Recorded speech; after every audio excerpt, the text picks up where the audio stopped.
Falomerabantsika tsirairay avindray tratra ity maraina ny alahady fa 7 ny volana jolay ity misaotra an'Andriamanitra isika fa mbola nomeny tombonandro indray mba ahafahantsika mandray ny fahasoavana hatrany. Irina dia nitomboana ao amin'ny fanarahana ny Kristy ka hitombo hery, hitombo finoana, hitombo fahalalana ihany koa. Alohan'ny dirantsika ny amin'ny mofinainana io dia hivavaka isika. Rirana tsara indrina izay ny-danitro mbola velom-pisaorana anao izahay satria nomenao zavatsoa indray amin'izao maraina izao. Misaotra ihany koa satria na dia tsy mendrika azy izahay dia tsy manalavitra anay ianao.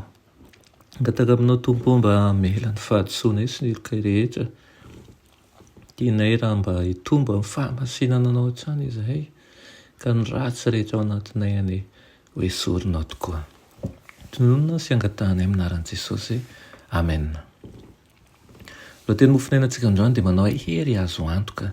Nalaina amin'ny Genesis 2:30 manao hoe satria efa nitolona tamin'Andriamanitra sy tamin'olona ianao ka nahery. Amen. Raha tsy nibebaka ny aloha tamin'ny nisolokiany nahazahoan'ny fizokiany Jakoba dia tsy ho nenon'Andriamanitra ny fitarainana ary tsy nivonjena tokoa ny ainy. Dia tahaka izany ihany koa amin'ny andro mahory, rampijalian'ny tebiteby sy ny tahotra ny zanak'Andriamanitra. Raha misy hotatsarony fa tsy ny fonany dia ho levina izy. Ahafatin'ny finoana ny famoizam-po ka tsy ho ampy intsony ny fahatokiana mba hangataka amin'Andriamanitra ny fanafahany. Tsy toy izany anefa no iseho fa na dia ahatsiaro fatratra ny tsy fahamendrehany azy izy dia tsy hanana ota miafina azy eo. Efa ho voakosiky ny raha mahadio an'i Jesosy Kristy ny fahotany ary ny fahadisoany tsy ho tsaroana intsony. Naiza mitady hanafina ary na iza ihany koa mitady hanalatsiny ny fahotany fa tsy niaika an'izany mba tsy ho tsarovany eo amin'ny bokin'ny lanitra dia tena ho resin'ny Satana.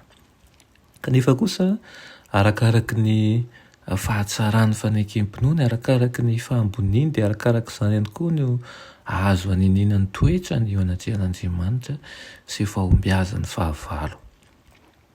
Ny tantaran'ny Jakoba dia maneho amintsika koa fa tsy mandahy izay manantona azy amin'ny fiovam-po marin'Andriamanitra na dia efa mizotra teo amin'ny lalan'ny faharatsiana azy izany olona izany. Tamin'ny fiantorahany teo anatratran'Andriamanitra izay feno fahatokiana tahaka ny zaza no nazahoan'i Jakoba n'izany tsy mbola nahazo n'izany teo amin'ny fiainany.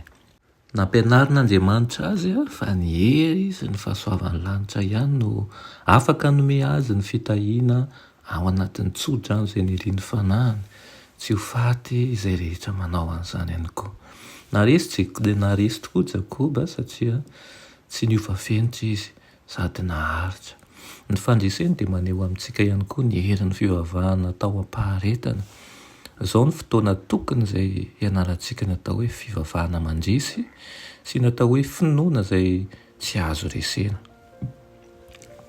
Ny fandresena lehibe azon'ny fiangonana na azon'ny kristianina tsirairay avy dia tsy mba vokatry ny talenta na ny fitaizana na ny harena na ny tombontsoa avy amin'ny olombelona tsy akory fa vokatry ny fivavahana mangina izay natao teo anatrehan'Andriamanitra tamin'ny mpinoana izay miredareda satria tsy azo zongozonina izay mamina mafy ny herin'ny tsotoa. Amen. Rirana tsara indrina izay ny-danitro mbola velom-pisaoranao izay amin'izany tenao izany dia mangataka aminao mba hiasa ao anivonay tsirairay avy. Atsapa ihany koa izahay fa na dia diso aza natao tany amin'ny taloha dia afaka manantona anao anatin'ny fomangorakoraka sy ny fahatsapatena diso ary ny fanainao masina irina indrindra mba hiasa amin'ny tsirairay avy ka ampibebaka anay marina ahafahanay ho iray ao aminao indray ka ho tahaka ny Jakoba tokoa izahay hiroso amin'ny fahatsarana hatrany ary tianay ihany koa tahaka ny hery izay nomenao ny Jakoba no nomenao ny tsirairay avy eto. Anaran'i Jesosy. Amen.